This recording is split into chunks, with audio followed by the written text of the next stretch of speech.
Check. Uh-oh.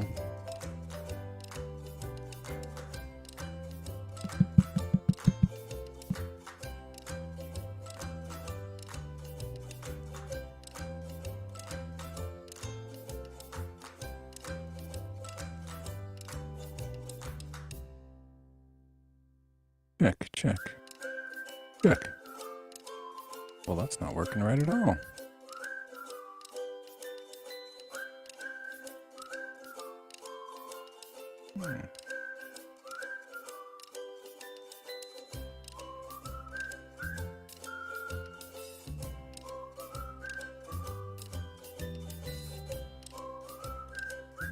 Well, I think this might be a couple seconds early, but I'm not sure this is working. Oh, it looks like it is. So my Wavelink software does not show any input from the microphone, but it looks like OBS is seeing it at least. So hello, everyone. If you can't hear this, let me know, which you wouldn't know because there's no voice, but I think everybody hears me. I think it's working. I'm going to assume it's working. Working. It is working. We can hear you fine. All right. Okay. Well, thanks for tuning in. See you next time on the Brain of Sean podcast. No, what do we call it? Just the live stream, I guess. This is a bad hard drive. So I wonder if it's under warranty. It's a NAS drive. I don't think they have the same kind of warranty as an enterprise drive. Let's look. Should we look it up? Can we look it up? Hello, everyone. Today, yeah, we're doing another live stream. I don't know how old it is. I mean, it looks new, but I think, it was inside of my Synology for a long time. So there must be a website where I can look up Western Digital. The other thing is I'm not sure that they would honor it because it didn't outright fail. It just constantly gets bad sector warnings. Like it passes the smart test, but my Synology is like, dude, this drive is garbage. I tried to write to it and it doesn't work. Anyway, so yeah, maybe I don't want to look it up now. I don't know where to look it up and it doesn't seem exciting to me. So, cat looks awesome, by the way. Oh, I forgot. Yeah, the thumbnail is just a picture that was on my phone. Yeah, so on my, that's, it's a tiny little, the pink pouch is for my granddaughter and she loves it. I mean, she constantly sits in the little thing. It's like perfect for her little toddler body.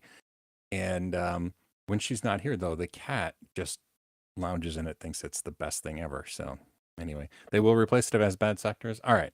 I will, I'll look it up because I also have two others in there, and which makes me think maybe it's getting pretty old. 6 terabytes. It's been quite a while since 6 terabytes was a size that I would have purchased for a NAS device. Yeah. So I don't know. I'll check it out because there's two others that are also failing in that way. Like I constantly get these emails like there were some bad sectors, but we had IO problems. But when we tried to write after several attempts, it succeeded, and so I constantly get those. But yeah. Oh, thanks. I will look in the warranty checker. I appreciate that. Yeah. Yeah. In fact, Larry is right there. You can't see him. I don't have a camera that I can move over and point to him. Maybe I do. Maybe I can move the camera. You want to see Larry? Yeah, let's see Larry. Oh no, it's too short. Short cable. My bad. No, is it now in follow me mode? Yeah. Hold on. Let's go back this way a little bit. A little more. Okay. A little back this way. There. Right there. Stop, camera. Okay, that's kind of fun, I have to admit. Yeah, so I have I finally also is the stream in like looking decent now because I did figure out what was the problem last week, I think. Let's see. Yeah, I'm no longer backing up. I think the problem was I was backing up this computer, and this computer has never been fully backed up before. It has a lot of data that's backed up from other computers. Like when I changed this to my desktop computer, I just brought over a hard drive full of videos and stuff, but there was 2 terabytes of data that hadn't ever been backed up from this computer, and so it backed up for like 5 days straight. Because even though it's a gigabit connection, it seems to be going very slow to my NAS in the basement, which might be because of bad sectors on the drives. Um, so yeah, it was going slow, but it was kind of saturating the link, even though it shouldn't have been. Anyway, I think that's what was wrong. So as long as the video looks good, then I think that was the problem, and it's solved, and it's not backing up right now. So yeah, there's that. I I have almost created my first full skill at CBT Nuggets. Um, I wanted to have it done, but Friday I had horrible issues where OBS created a video that crashed. Like I could edit it in um, Adobe Premiere. I even did the same thing in several other video editing programs like VideoPad, and then I hadn't installed DaVinci Resolve yet, but I could edit them. And when I exported them, for some reason, the same bad issue was in the exported file where I couldn't upload it. So it took me literally all day on Friday. And the only way I got it to work is I sent the video over to a different computer and re-encoded it at a slightly different resolution, which isn't ideal. But then I was able to finally upload it to the CBT site. It was so weird. But anyway, let's see. I've placed Western Digital drives in 2 Synology devices. Yeah. So I have thoughts on Synology. Oh, it's still spooky. Well, I don't want. I want to get rid of that. It's not Halloween anymore. Um. There. That looks a little more normally. What else do we have? We have other options. Oh, I don't like that. Oh, that's not as fun. There, that works. Okay. Go back to that. No. So yeah, Synology, the consumer devices, like I have several actually. I have 3 actually Synology devices. 2 of them are 8 bay, like 8 drive devices. Both of those have the Atom CPU issue where they could just die one day and then I'd be out of luck because there's nothing to fix. You know, like where the Atom CPU had this weird issue where it could turn off and never turn back on. Anyway, both of them have that issue. And um, haven't had that problem, but you know, I know that it's a possibility. And then I have a 12 bay, which is kind of spendy, but it's still a consumer grade. It's like one of the big cube things. And so I have those. They all do different things. Like the 12 bay one is where I keep most of my like movies and TV shows and stuff. The one that is full of these 6 terabyte drives, it's an 8 bay one uh, with RAID 6. Well, Synology hybrid, whatever. But nonetheless, 36 terabytes of storage. That's where I back up my stuff to, like all my computers and devices and like my servers. I back them all up to that. And the other one, what do I even do with the other one? I think it's mainly just there in case I might have I think I mirror some stuff because it's at my farm and like the backup one is here. So I had in 2 locations. Anyway, um, Synology consumer devices are incredible. I love them so much. They're just great. But I had a job for the past 2+ years that we use Synology enterprise grade hardware, extremely expensive. And they failed so often and so terribly. Like high availability servers where the chassis that holds the 2 redundant, super expensive modules, the chassis just fails. Or it's just it's really we've had really really really really bad luck with Synology enterprise hardware. Again, their desktop stuff I've never had a problem with. I just love it to death. But man, I cannot recommend their enterprise stuff. It was so frustrating. Anyway, and Western Digital drives, I think it was Western Digital drives I had that failed, but it was before. It was when I was young and I didn't realize the significance of having enterprise or even like Western Digital Red, you know, like the NAS drives or whatever. So they were just regular hard drives and they failed catastrophically 3 at once and I lost all my data. But anyway, but yeah, Synology is great. if it's consumer level stuff. So weird. I missed this one. Jellyfin seems slow on my network. A few computers, not sure why. Oh, that is weird. I wonder if it is a network issue, because when you would stream them online, it would probably do transcoding, whereas locally it would probably try to push the direct file. And if they're like really, really big files, they might saturate your network line. Whereas if you're streaming online, it would be transcoding using up CPU stuff, but then it would have to stream an actual far lower bit rate. So like it wouldn't saturate your network line. That's just a guess. So what I would try is, can you force transcoding on Jellyfin? I don't know that. Like if you force everything to do transcoding, that would be something interesting to try. But I bet that's what it is. I bet you have really high quality video, and when it does it locally, it doesn't transcode it, so it just saturates the lines. That would be my guess anyway.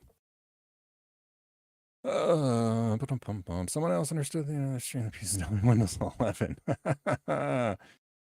Yeah. And I mean, this is a Mac that I'm on right now, a Mac Studio, and it has this program iStats, which gives like the, megabit per second up in the taskbar. And last week it was only going at 10 megabytes per second, which is like 100 megabit ish, 80 megabit really.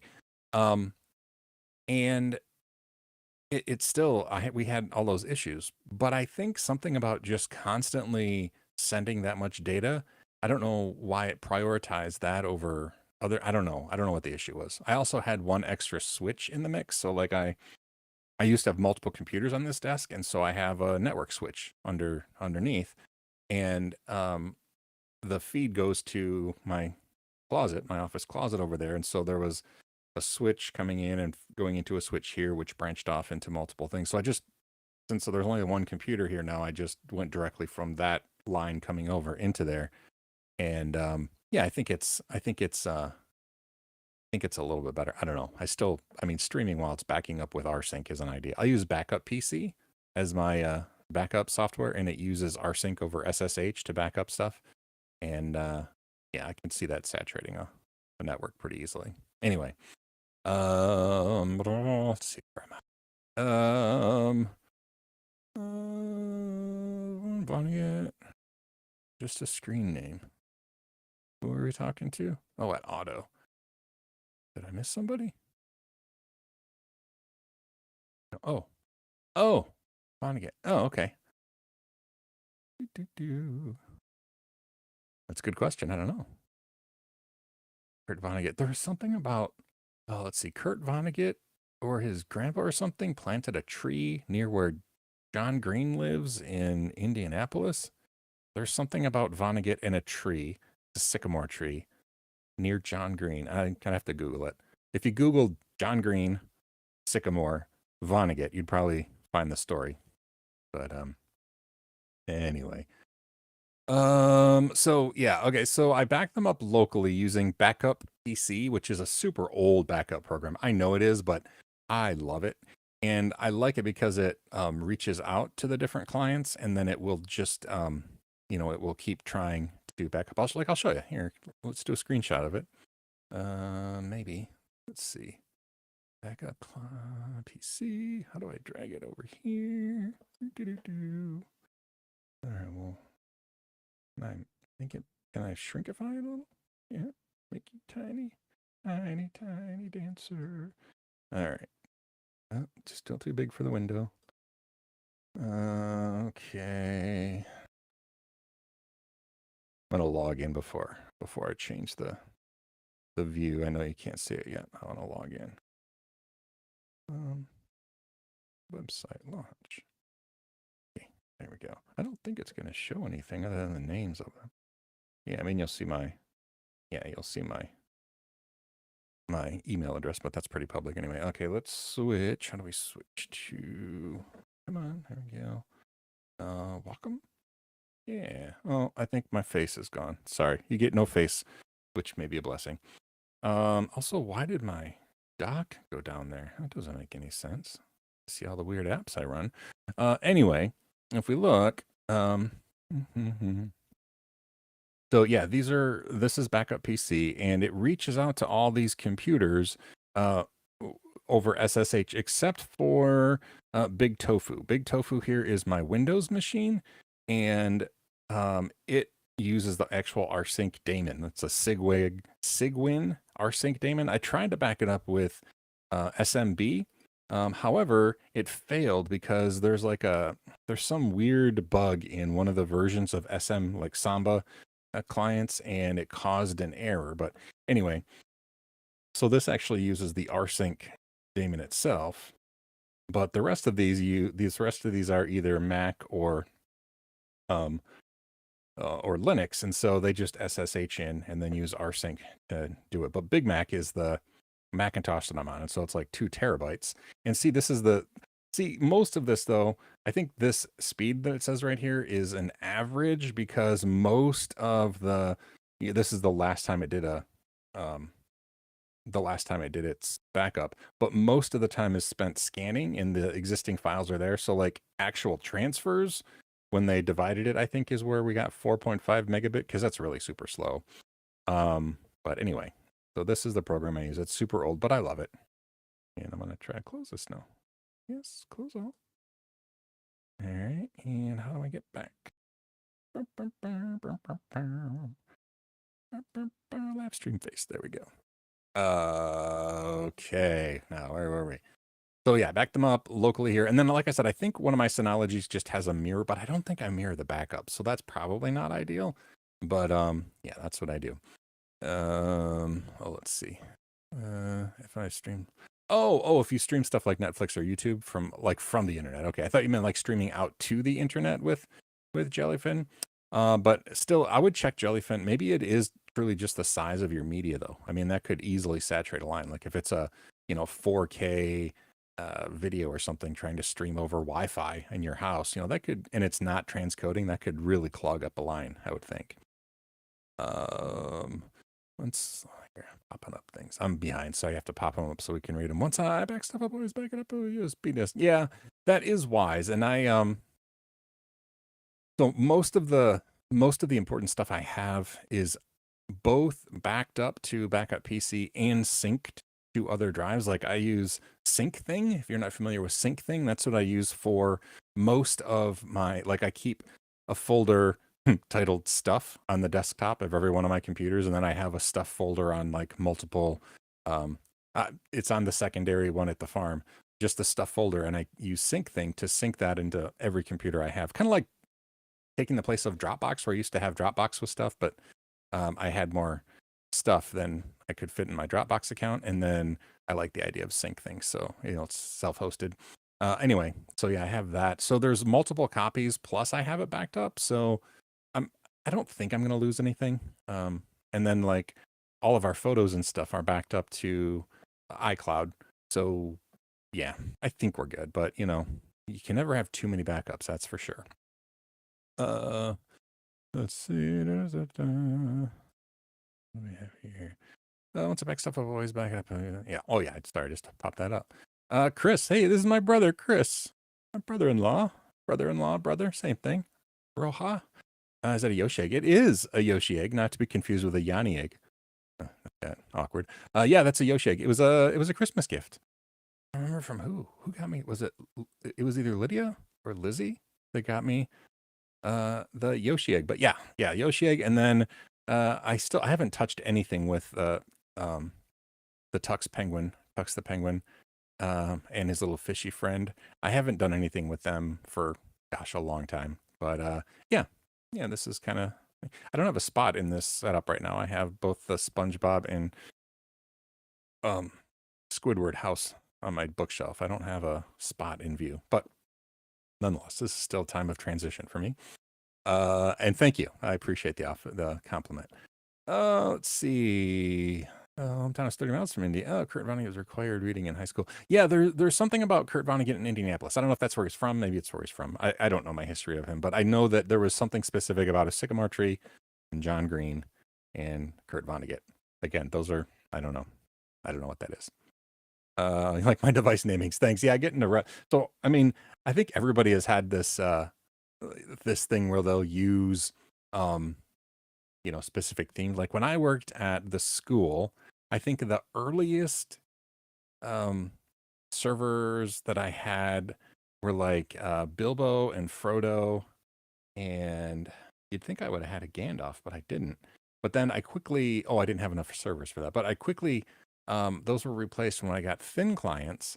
I went with Muppet characters, and Muppet characters are pretty much the standard the whole time I was at the school district. Like, and you've probably, I mean, I've told the story a lot. I wrote about it in Linux Journal too, but um, Miss Piggy was my file server where, we had the huge RAID box with, everybody's home directories in it. Um, and then the LTSP, the Linux terminal server, were like Kermit was one of them. There were several, but Kermit was one of them. And my very first time, I'm going to tell a story now. So my very first time I was in Houston, I got flown out there when I started writing for Linux Journal. Right after that magazine, shortly after that, they asked me to come on board as a staff writer / editor, and they flew me out. It was cool. First time I'd ever been on a plane that I remember. And when I was in the office, I had to take a call because my assistant at work, the school district I worked at, called me. And so I turned my back and I was, on the side of the building, and the Linux Journal folks were, giving me privacy. But I mean, it wasn't like it was a private conversation, and we were all in the same office. And so as I'm facing away, I'm talking to my assistant, and she's telling me what's going on. And I'm like, okay, so what we have to get Kermit to mount Miss Piggy, because if Kermit doesn't mount Miss Piggy, nobody's going to be able to do their work. And in my head and in my, my assistant's, is hearing this, and it makes perfect sense because we refer to Kermit and Miss Piggy all the time. Those are the server names. But as I'm sitting in, the Houston office of Linux Journal, it just sounds like I'm talking about Muppet porn. And I turned back around to some odd looks. And then I had to explain that Miss Piggy was, in fact, our NFS file server, and Kermit was a Linux terminal server. And I couldn't get the NFS mount wasn't mounting correctly. So anyway, it was funny. I wrote about it then, and it was a funny thing. So yeah, that's been my, that was my standard at the school. And then I kind of went off, I don't know, I kind of lost the whole passion for naming things. Like I started to do a Star Trek one. I have one of my Synologies is named Enterprise, and then I was planning on having all the other things be different Star Trek characters. But once Docker came around and I started having like microservices for everything I did, there were too many names. So I just kind of gave up. But yeah, the Big Mac I thought was funny. And then when the Windows happened, I just named it. Oh, and then Big Tuna was my Linux box. When I replaced my Big Mac with Linux, I just named it Big Tuna, which was after actually Jim from The Office, but it was a funny theme. And then I had Big Tuna and Big Mac, and then I had Windows, and I just needed a name. So yeah, so Big Tofu. Now you know the history of the naming conventions in Sean's world. Garfield characters were for a while too. Yeah. Anyway, nobody even asked any of those things. Let's see. Oh, is it a ginkgo? Okay. Ancestor planted a ginkgo. It wasn't a sycamore tree. It was a ginkgo tree. Okay. All right. Thank you for looking that up, Dwayne, or thank you for knowing that, because you are correct. That was it. Because John Green's mom, I believe, paints ginkgo biloba,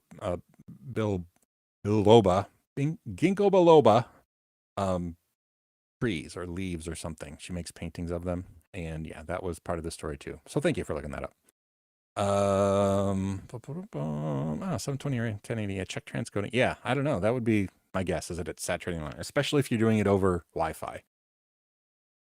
Let's see. This is fun, but I'm way behind. So we're going to just pop them all up here and I'll try to go through them. Had a boss who did nightly diff and weekly fulls. Oh, time to disk script to zip the previous week back up, then cut me. Yeah. See, that's a boss who's probably lost something important in their past. After I lost my Synology, when I had 3 drives fail at one time, like I had RAID 6, I mean, everybody says RAID is not backup, and they're right, and it's not, but I have to admit, I expected the data on there to be relatively safe, but then I had 3 drives fail at once, and we lost all of our family photos and family home videos and stuff. It was devastating. So yeah, now I try to do backups too. But once you get like terabytes and terabytes of data, it's difficult to back that up because it's expensive, right? And like some of that Glacier backup stuff, like, oh yeah, it sounds cheap, but when you're backing up like 20 terabytes, that's a lot of data no matter where you go. And you're better off to just get large drives and set up a, a redundant network backup of stuff, in my opinion anyway. Uh yeah. Viking places. I'm curious what everybody names their servers or their computers after, because that's cool. Uh I had some Garfield characters, yeah, like um my tiny little 11-inch airbook? No. MacBook Air is named Normal. Then I had John. Oh, John was my a big Linux machine laptop. Garfield was a file server for a while. Odie is actually still. So I have an old. What's the opposite? What's not Synology? The other one, QNAP. I have an old QNAP uh, NAS with only 4 drives. It's called Odie. It's been Odie's for, my goodness, forever. So yeah, I'm a big Garfield fan. Which there's Garfield there. Oh, there is. Oh, look, there's a spot. There's a spot just sitting there. Cool. Anyway, yeah. So they've changed it a lot. But once, like I said, once Docker came around and there were so many different services and stuff, I'm like, kind of stopped.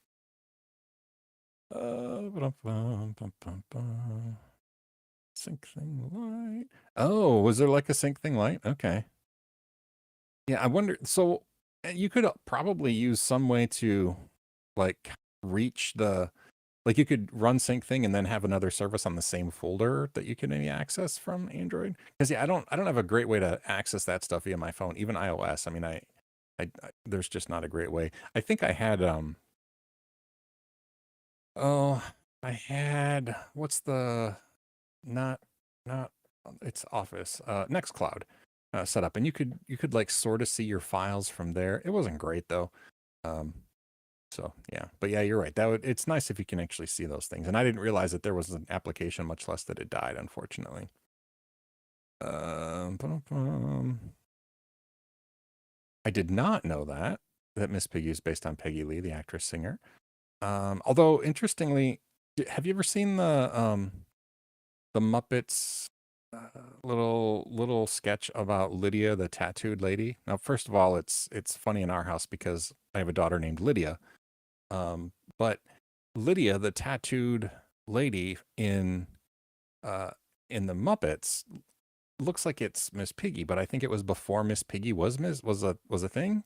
And so yeah, Lydia the tattooed lady looks a lot like Miss Piggy. And I don't know, maybe it was supposed to be Miss Piggy dressed up as a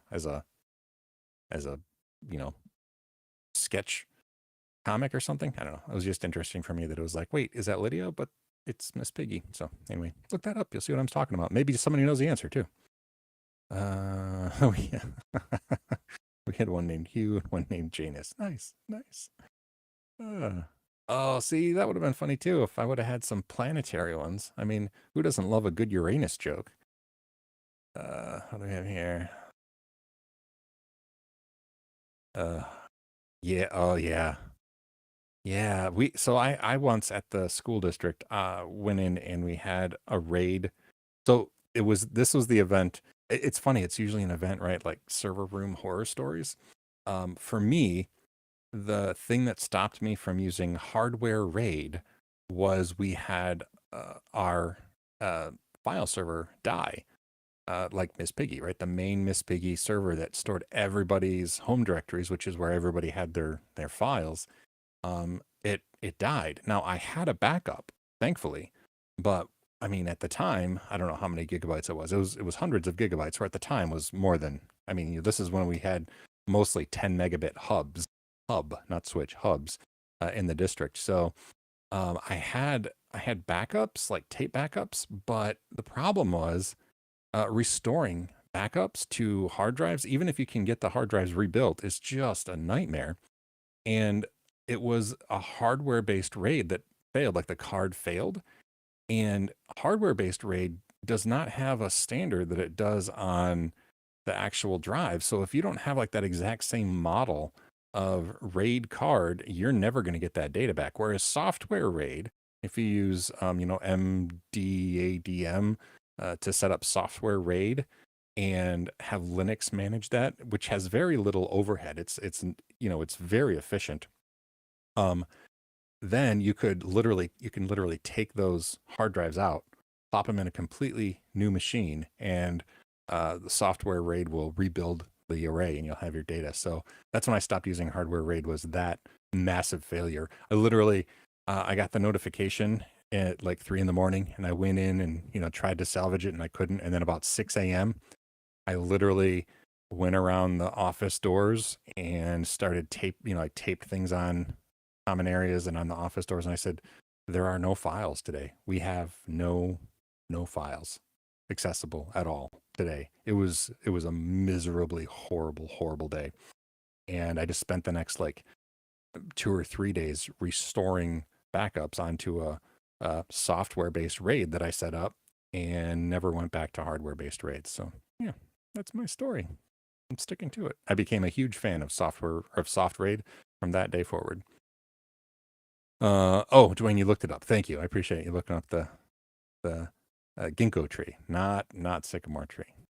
You know why sycamore tree's in my head? It's because of the sycamore gap. Like the sycamore gap tree that got cut down recently. That's why sycamore stuck in my head. That's a sad story too. That one wasn't John Green related. The other John Green story, I think, is he the one that talked about the broccoli tree in his Anthropocene Reviewed book? I don't know, but there was a broccoli tree where people took lots of pictures of it. But yeah, the sycamore gap, that was just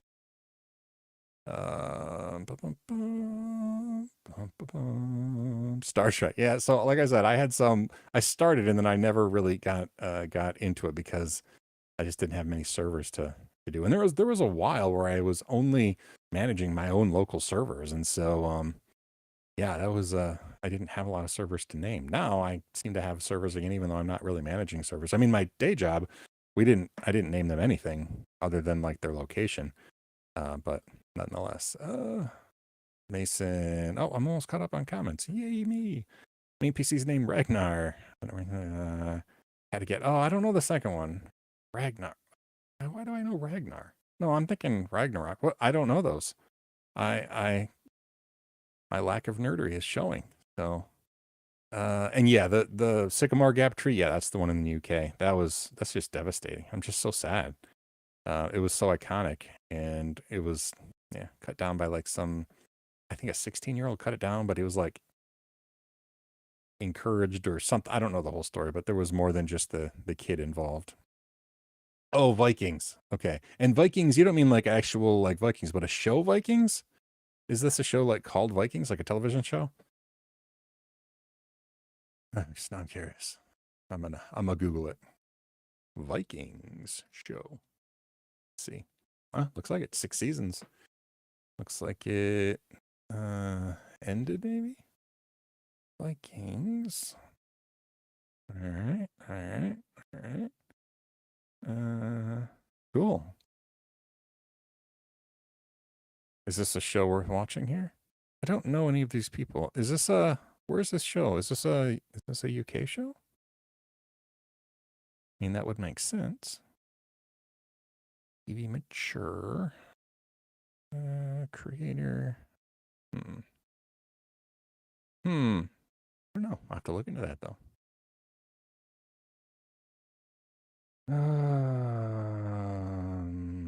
The company used to work for uses Rackspace. Oh, are they still using Rackspace? Rackspace got weird, dude.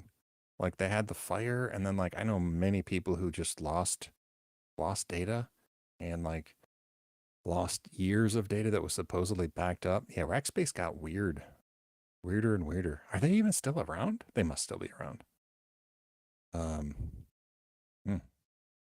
And so, I mean, not to get too close into, but a close friend of mine was one of the like founders of Rackspace. Like started it like from go. He's no longer involved, but yeah, the whole fanatical support thing seems to have fallen by the wayside. That's for sure. It's almost an ironic thing now that used to be their claim to fame was fanatical support. Now they just don't call you back. So yeah, I don't want to smack talk Rackspace. I have no ill will personally towards them, but oops. The show. Oh, the show. Okay. and then a few spin-offs. Okay, cool.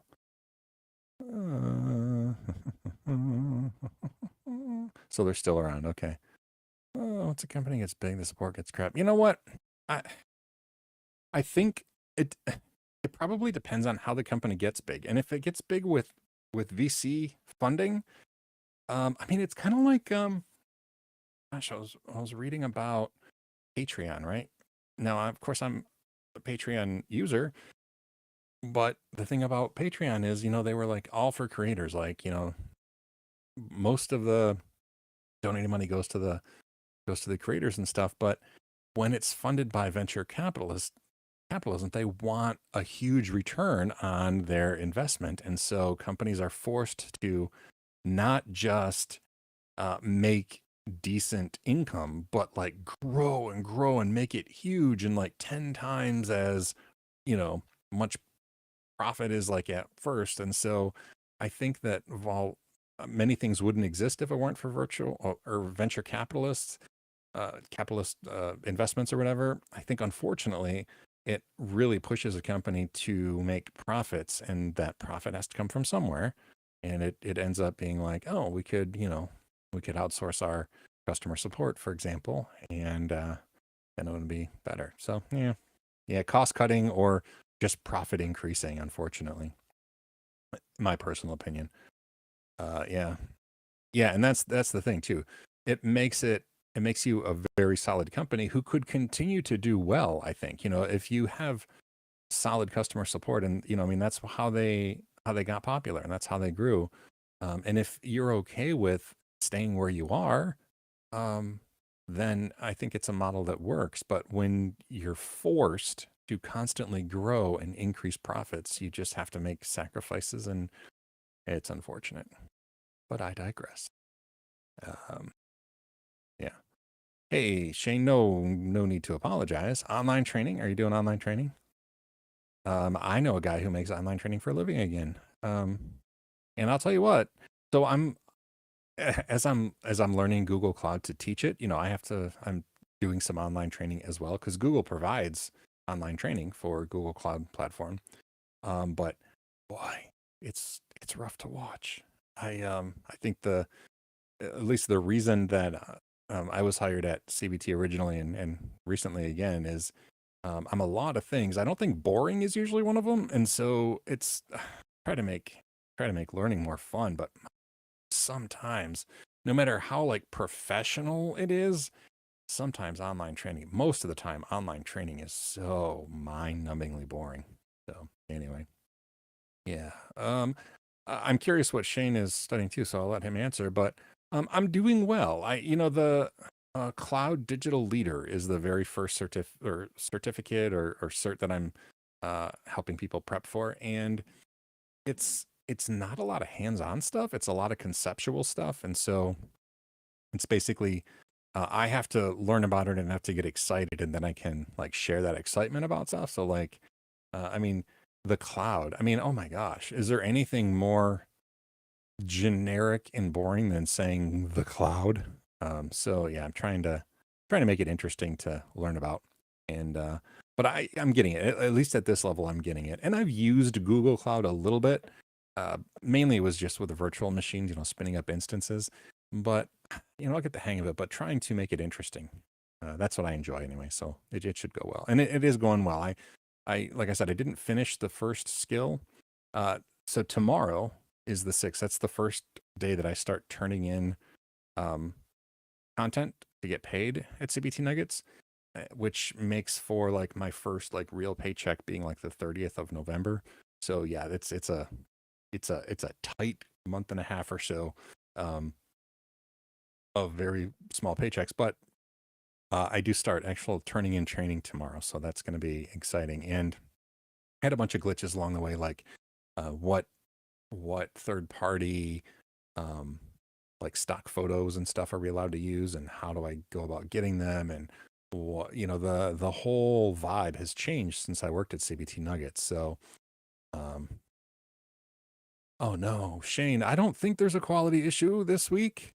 Is is there an issue? I don't think so. I think we figured it out last week, and I think um I think it was because my computer is backing up. If it's crappy quality this week, that's just sad. Oh, good. The stream's been going okay so far. Okay, good. Appreciate that. Bum, bum, bum, bum, bum, bum, bum. I already missed stuff. Doggone it. Oh, here we go. To AWS Cloud, oh, and Cisco, CCNA. Yeah. Yeah, we already have, I mean, CBT Nuggets, the main stuff they've done for ever since the beginning was Cisco stuff. That's some of their most popular material. They do have AWS trainers, and then some of the trainers that I used to work with actually moved on to work for actual Amazon training AWS, which is interesting. I obviously did not. But yeah, I'm doing the Google stuff, and yeah, just making it interesting. That's cool. That's a lot of learning at once. Some real deep content there, Shane. So yeah, I recommend frequent breaks. Yeah, I agree. And I mean, that's kind of my I hate to say shtick, but I mean, that's kind of me, right? I just try to be fun because if it's not fun, I don't want to do it. And why would anybody want to do it if it's not fun? So yeah, I'm trying to find fun ways to approach cloud computing, especially like this first certification is the cloud digital leader is mainly conceptual, not even a lot of Google specific stuff, just like why would you cloud? And yeah, it's an interesting talk to have. Let's see. Oh, is this? I assume this is for a question for Shane. Oh wait. Oh no, this is for me then. Yeah, no, it's paid per content now. It used to be uh when I was a trainer before, it was royalty based. So however many people watched the individual videos, like their total subscription revenue was then divided up based on hours of watch time per content, and it was very complicated, and it made for content that was more popular. Those trainers would make more money, uh, and so now it's based on per content piece. So even if a particular topic isn't as popular, the trainer gets compensated for doing the work, which is nice. You know, it seemed like before, like, oh, I mean, I liked the idea of royalty based stuff, but uh, Cisco training was always in higher demand than Linux training, but that doesn't mean I did a worse job at creating Linux training. And so I just wouldn't ever get paid as much. I got paid fine. Don't get me wrong. I was always paid very, very well. But yeah, so now it's just content based. So uh, create content, get paid for it, and then the relationship is done, which is I think makes book work easier for the company too, because there's no more like, oh, how many watch minutes and how is that divided? And what if there's more than one trainer? Is it divided equally amongst them for that particular video? It got really complicated. So now it's just a lot easier. But uh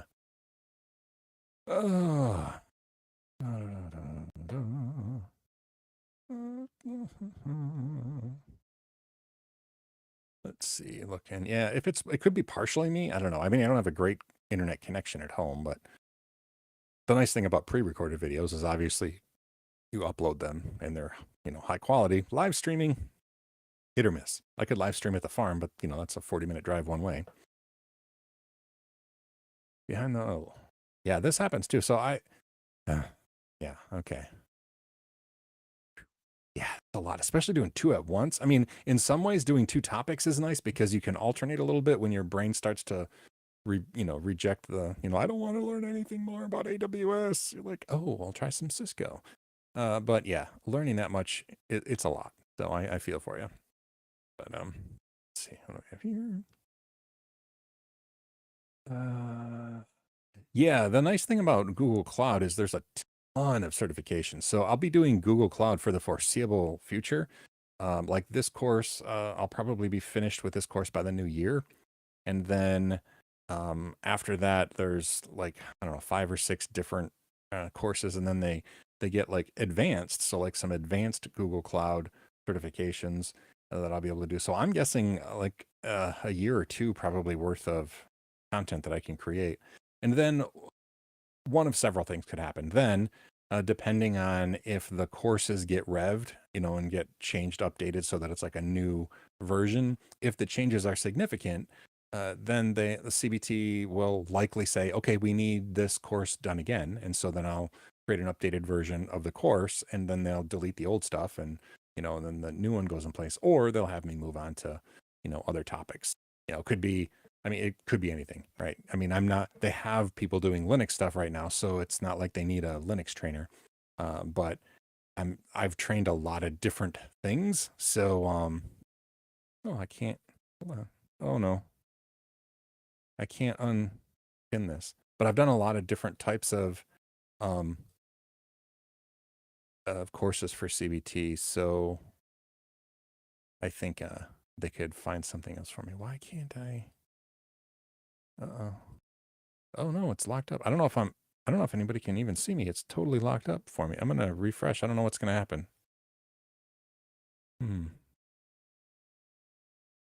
Oh, my browser locked up. Oh crap. My computer locked up? My whole computer locked up. I don't know if y'all see me or not.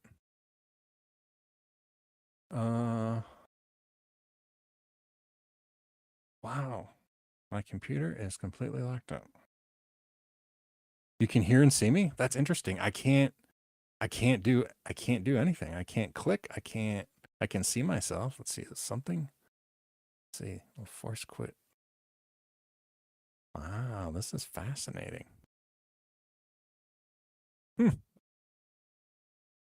Uh well, this is weird. Should I go over to the other, should I stream from the other place? Because I could reboot the computer. This is weird. I've never had this happen. My mouse works. I just can't click. I wonder if it's can I alt tab? I can't alt tab either. Oh wait, I can. It's down there. Hold on. Turn my mouse off. Turn my mouse back on. Is that where? Well, this is fun. Yeah, pretty much reboot Sean. Oh, and now my mouse won't come back. I wonder if Bluetooth died on my computer. Maybe that's it. Wait, no, it's back. Oh, wait. Are we there? I think we're in good shape. So I turned it off and turned it back on. Just my mouse. It was all my mouse that was messed up. Welcome back, Sean. What were we talking about? Yeah, like I could remember after that. Oh yes. So yeah, if I finish the Google stuff, they'll just have something else for me to do. They always appreciated my training, I think. So as long as I can keep making content, and I have to make ideally 2 skills every week. So a skill is 45 minutes of content, and it can be like it's video and like questions and like text and photos and illustrations and stuff, but 45 minutes per skill. So I have to do that twice a week, and that'll keep me on track with a decent paycheck and happy employers. So, see what do we have here? Back to Cisco Linux Learning. Yeah, the motivation is lacking. Yeah, I expected to get into a groove sooner than I have. How many times over the past few weeks of these live streams have I said, "Oh yeah, I'm gonna get right back into it," and you haven't seen any YouTube videos. I think that's going to be a real good like sign of if Sean's really in the groove. I know, like my wife had surgery and all that kind of stuff, but it's still and that went well, by the way. She had surgery on Thursday, and surgery went great. Nerve block worked this time. She was in a lot of pain last night, but not dangerous pain. It's not like infection on the surgery site or anything. Just a lot of pain. She seems to be doing a lot better today. So I hope that she's gonna just continue to keep feeling better and better. But yeah, motivation is tough for me too. And we'll see if I can really get into the groove. Now that I'm gonna start turning in content, I hope that becomes the norm for me. Let's see. Is there much post submission editing taste?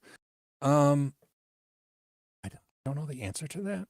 They used to do partial courses, like they would do, you could follow along with the trainer as they were making the course, and then like kind of like YouTube, where some YouTubers will just as you're going, like the Linux Plus course that I still haven't finished, you can follow along. I don't know if they do that anymore at CBT Nuggets, or if they wait until it's finished and then release it as a whole. I think that's what they do. I think they will release an entire course when it goes live. Um, but I don't honestly know the answer to that. And they're also transitioning from their uh, the standard video viewing system on their main website. If you've had a CBT Nugget subscription, it's what you've seen before, to their new Adept Learning platform, which is a completely new platform that they're learning. It includes video, but it also includes interactive questions and everything. And that's where the multiple videos in one skill comes in. But anyway, so yeah, they're going through a lot of changes. I don't know how they're going to do releases in the future, or right now, to be honest. I don't have a. It's funny, I don't have a CBT Nugget subscription. I guess I do now. I guess I could log in probably and watch videos, but I haven't for the past few years had a subscription. So it's funny though. My daughter has a subscription, and so she was able to watch stuff that I couldn't watch, which just made me laugh. Like she could watch my videos. Let's see. Yeah, sorry about the whole mouse thing. But we're back. We're back. Oh yeah, and this is so this is my son-in-law. Yeah, she is tough, and she is doing a lot better today. Uh, yeah, last night was better than the night before last was a really rough night. She was hurting all night long. But today she's, I mean, she had major surgery in her heel, so I mean it's painful, but uh, not like it was. So yeah. Anyway, oh my goodness, sorry, 10 minutes till. Time flies when your mouse breaks. But anyway, oh, I see. Earlier today we're talking about. Was that today? Yeah. Nosebig and Lewis talking about backing up stuff. Borg backup is awesome. Anybody use Borg backup? I just, the only reason I don't use Borg backup is because I use backup PC and I've done it for, over a decade. But I think if somebody was asking me like, what is the best backup? Borg backup is pretty stinking great. So, yeah. What else is happening? Oh, I guess I could talk financials for a minute, I guess. So, if you're a Patreon supporter or you follow me on social media, I did post a link. Remember I talked about YouTube offering me money just to turn on memberships, but I really didn't want to turn on memberships. Well, I think what I'm going to do is this past month and a half is really or this past month and like the month going forward has made me realize how much support, the support that Patreon and other folks give me is so much appreciated. But I want to make it streamlined. I don't want to have like, oh, if you like subscribe to me here and there and there and pay for a membership here and there. I'd like it to be the same no matter where somebody would choose to support me. So I am going to open up the YouTube membership, but I'm going to try to make the tiers there match the tiers at Patreon, and maybe set up Coffee or Ko-Fi, whatever that website is, for memberships, and have the tiers match there. And then possibly even set up tiers on my newsletter for subscriptions. Like, hey, if you wanna support me, I want to enable that, but I don't want somebody to have to sign up for a new site just to support me. That seems like a double ask. And so I'm trying to make them all the same. So like the same perks, if you will. So yeah, that's what that whole post was about. I don't know. I still feel a little funky about being supported, but then I'll tell you what, Patreon and YouTube income this month was significant part of the income for this month. So thank you for all that support. And I know 10 minutes, it does go quick. I'd like to think that it goes quick because we're enjoying ourselves and not because of the constant technical difficulties I seem to have. Anyway, yeah, it's that. I kind of, I mean, I'm going to say it again. Everything I say here doesn't necessarily end up becoming reality, as we know, because I still haven't done another YouTube video, but I want to do my comic again. I miss doing my comic. It's been too long. So I really hope that once I start making skills for CBT and my job is less, 24/7, just waiting for things to break and constantly worrying about it, I'm hoping that I can take the time to probably start at once a week, maybe, and maybe go, maybe move forward from there. I'm also thinking about some sort of daily daily thing to start every day. Not like a motivational minute, but maybe that's it. Maybe that's what I'll name it because I'm all about alliteration. But something to get me into the recording groove first thing every morning, because sometimes it's just hitting record that is a tough part. And so if I could start every day just with a quick little something to get me, get used to hitting record, that might be fun. Maybe it'll be one of the cheers. You want to see my crazy morning warm-ups? Here they are. Yeah. What was that? Hold on. The dashboard for backups. Exit my server. Yeah, so the software that I use is called Backup PC, all one word, Backup PC. That's probably the URL like .org or something. But if you search for Backup PC, all one word, you'll find it. Again, I don't know that I really recommend it. It's what I use, and I like that you can restore things in place, and like it does snapshots, and it does data deduplication in the background.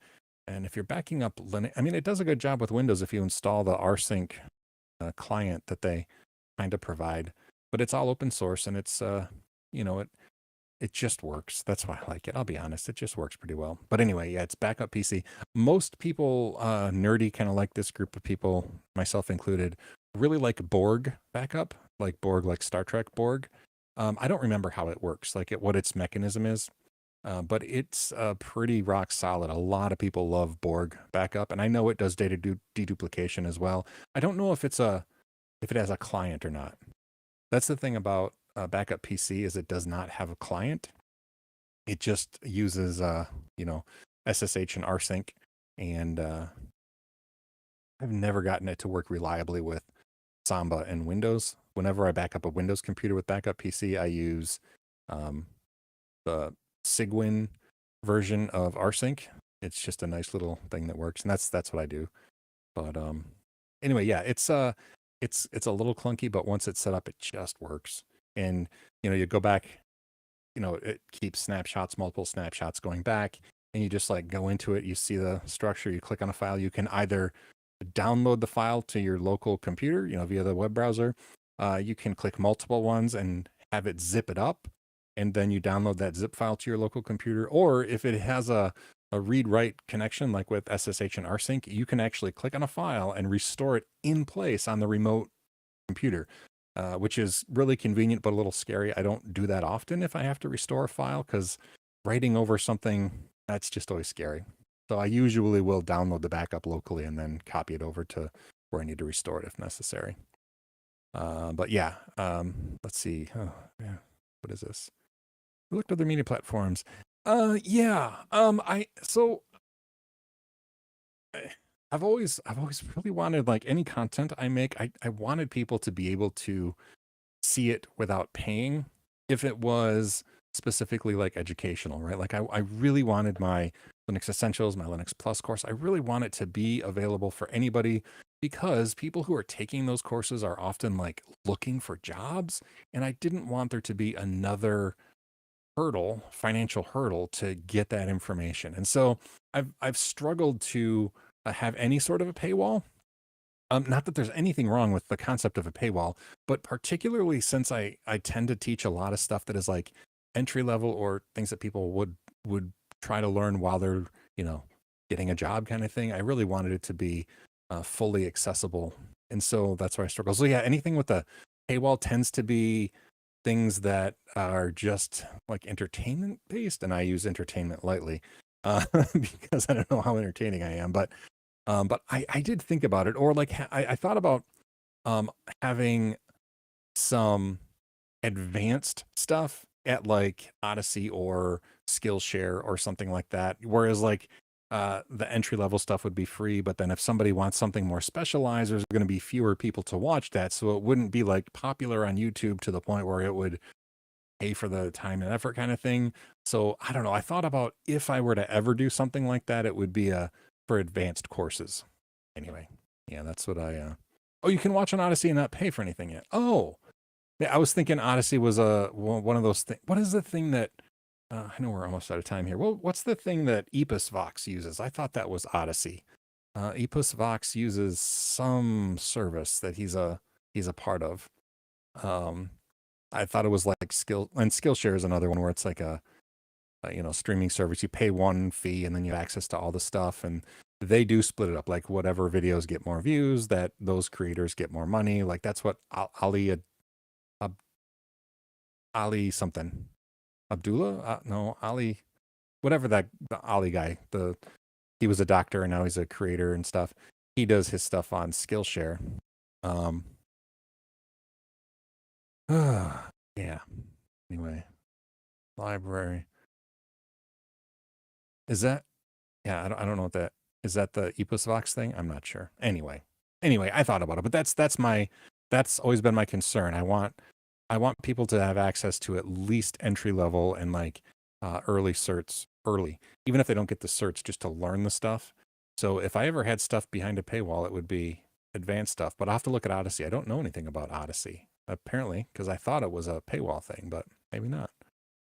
Or Rumble? No, what is the thing? Nebula. Nebula? I think it's Nebula. I think that's what Epos uses. Something that he created with somebody else. Nebula, I think, is the name of it. I'm gonna have to go look on his page, but it's the same sort of thing. I think like Skillshare, pay once and then you get access to stuff. Anyway, it's already 4:00 on my time.